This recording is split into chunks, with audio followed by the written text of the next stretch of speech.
Hello, beautiful people. What I want to share with you is how to set up an A/B test inside of TubeBuddy. Now, in this case, we're doing thumbnails. Now, let's set up an A/B test inside of TubeBuddy. I'm in my daughter's account, and this video is about roofs. Select A/B thumbnail test, and we're going to let it run for the standard 14 days. Now I upload the alternative thumbnail. This was one done by the designer, and I start the test.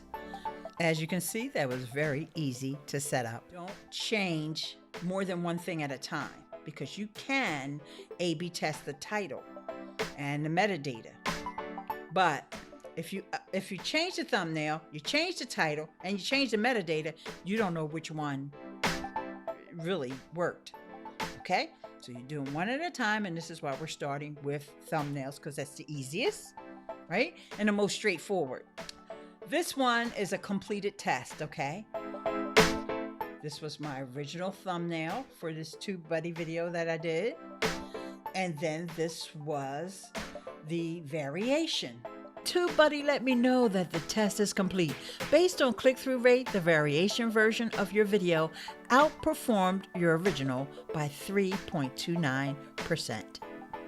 With that, guys, don't forget to stay beautiful.